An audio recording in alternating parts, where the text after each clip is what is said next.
చెప్పండి. గన్నవరం నియోజకవర్గంలో మామిడికూరు మండలం పెదపట్నం లంకపల్లి గ్రామంలో ఉన్న దళితపేటలో ఈరోజు కుల వ్యతిరేక పోరాట సంఘం పర్యటిస్తూ ఉంది. ఈ గ్రామంలో దాదాపు 70-80 మంది కుటుంబాలు దళితులు ఉంటా ఉన్నారు. ఏర్పడ్డ కాడించి ఈ పల్లెలో అనేక రకాల సమస్యలు ఉన్నాయి. ఇప్పటికి కూడా మన దేశానికి స్వాతంత్రం వచ్చిన తర్వాత కూడా గోదావరి నది పరివాహక ప్రాంతంలో ఉన్నటువంటి పక్కనే ఈ గ్రామంలో ఇలాంటి సమస్యలు ఉన్నాయంటే చాలా బాధాకరం. అనేక మంది ఎమ్మెల్యేలకు ఇచ్చారు, అధికారులకు ఇచ్చారు, సమస్య పరిష్కారం కాల. ఇప్పటికీ రోడ్లు లేవు, కరెంటు లో వోల్టేజ్ సమస్య వస్తూ ఉంది.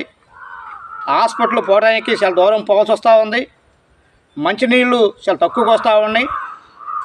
రోడ్లు రోడ్లు గుంటలమయంగా ఉంటున్నాయి. ఇలాంటి పరిస్థితుల్లో ఇబ్బంది పడుతున్న క్రమంలో ఈ పక్కనే ఉన్నటువంటి గోదావరి నది పరివాహక ప్రాంతంలో ఉన్నటువంటి మట్టిని ఇటుక బట్టీల కోసం తొలకపోవడం కోసం రోజు 24 గంటలు కూడా ట్రాక్టర్ సౌండ్లతోటి దుమ్ములతోటి ఇబ్బంది పడుతున్న పరిస్థితుల్లో అధికారులకు అర్జీలు ఇచ్చినా కానీ సమస్య పరిష్కారం కాలేదు.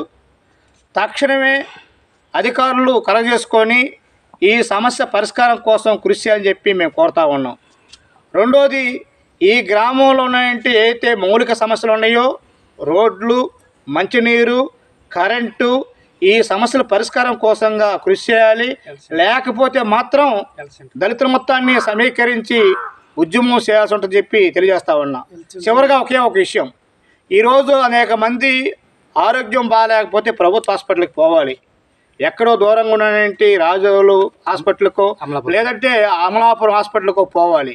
కానీ ఈ గ్రామానికి సంబంధించి గత 6 సంవత్సరాల క్రితంగా హెల్త్ సెంటరు ఇక్కడ వస్తే ఆ హెల్త్ సెంటర్ కూడా కాకుండా చేయడం కోసం ఇక్కడ ఉన్న పాలకులు ప్రయత్నం చేస్తూ ఉన్నారు.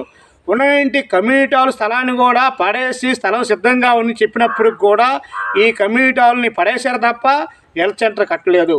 కాబట్టి సంబంధిత అధికారులు కలగజేసుకొని హెల్త్ సెంటర్ కట్టని చెప్పి కోరుతా ఉన్నాం.